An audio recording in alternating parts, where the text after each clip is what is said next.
the end of the day, I know I'm better than most guards. There's no secret to that. Everybody knows that.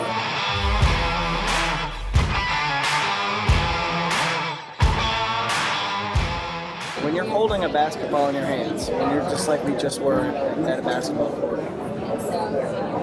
does it feel different now than it did when you were 16? It does for sure. I'd say when I was 16, it felt like I didn't know, what was ahead of me. I didn't really have any plans. I just knew I loved playing the game, and wherever I'd go, I would be, content, and I'd be happy with it. But now when I hold a ball, I'm kind of holding it with purpose. And I know that I have to put myself in situations to be successful. I know my decisions matter, and everything I do with the ball is going to determine or predict the next move I make after that. So it's a lot different from about 10 years ago. Is basketball still fun for you? Sometimes it is, and sometimes it isn't. A lot of times it feels like I'm playing a position or doing something I really have no interest in doing. But other times it's like I'm playing and I'm having the most fun I've ever had because I'm being successful doing it, or scoring the ball well, or things are going great. So sometimes I can have a front runner's approach, but that's just, it comes with the ups and downs of being a professional. What's next for you? Well, I'll try Summer League and see how that goes. And then after that, whatever opportunity I get, I'm going to just pick the best opportunity and then move on from there. So just so I won't put myself in a situation where I could get down on myself or feel like it isn't fun. I want to put myself in a situation where everything is fun and I'm optimistic.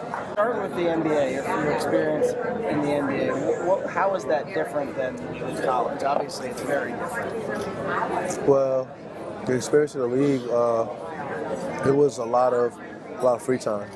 Yeah. And I had a lot of time to just sit at home. I never had this much time, and I was by myself. A lot of times I have my friends with me, and we'll go to the gym or we'll play video games. My time in the NBA I spent alone, and there was a lot of time to get work in, a lot of traveling. I was the youngest player on Memphis. When I got to New Orleans, when I was in New Orleans first, a lot of guys were my age, but when I got to Memphis, I was the youngest. So it was just different dynamics. Systems were different. Spacing was different. So I just had to get used to everything all over again. And things were moving fast. New Orleans was in a situation where they were pushing for the playoffs, and they were trying to get to the playoffs no matter how they could. Tanking was not an option, or playing the young guys wasn't an option. I was the only one they had, and that wasn't the option. And Memphis was the same way. Playing their young guys, I don't think was an option, and tanking wasn't an option. And I had a good summer league going into my third year. I thought I was going to play, or going into my second year. I thought I was going to play the following year. That never happened. So it's just different. Like, expectations are different. You expect to play, you think you're going to play, and then you don't. And that's the difference between being a professional and being in college. I think a lot of people here, the last time they heard from Russ Smith was the Turkish Experience, and obviously for you, I'm sure that was awkward and embarrassing and just uncomfortable.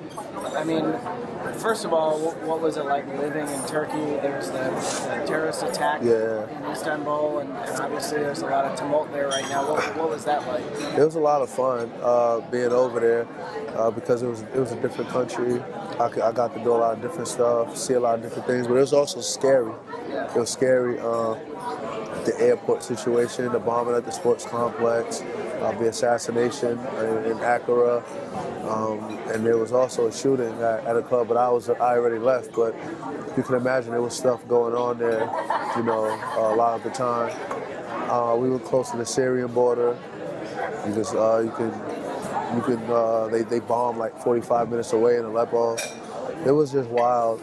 But I felt like when I was over there, I never really got a chance to completely focus on basketball because there was so much stuff going on with me off the court that I felt like the club was, trying to get me to leave and everything. There was a lot of off the court stuff, and couldn't really focus on basketball. That was difficult. I wasn't really too concerned with being embarrassed or thrown under the bus. I'm not really too worried about that. I can go down with the shit any time, any place, but to be thrown under the bus for non-basketball reasons, that was kind of I felt like it was immature, but it is what it is. I guess that's business.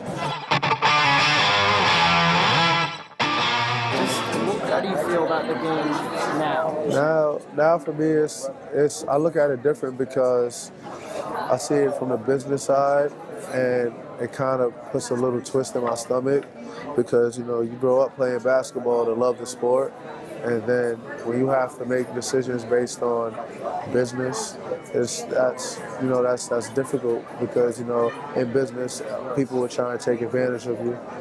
And that's what I've been going through the past few years. Not necessarily my opportunities come only from a business standpoint. It doesn't come from a basketball standpoint, and that's the messed up part. Like I could go to a team and be the best guard there or the second best guard there, and not play because of maybe agent reasons or they're paying somebody more, and that's the way it is, and you just have to understand that, and you just have to be professional and be a good teammate, be a good locker room guy. And that's when I realized how important the locker room is, because when you're in the locker room, you want to have your team, you and your teammates want to be cohesive, and you don't want your off the court business discomfort affect the comfortability and everybody's relationship in the locker room. So that's very important, and I think that's probably the biggest turnaround, just separating the love of the game and business.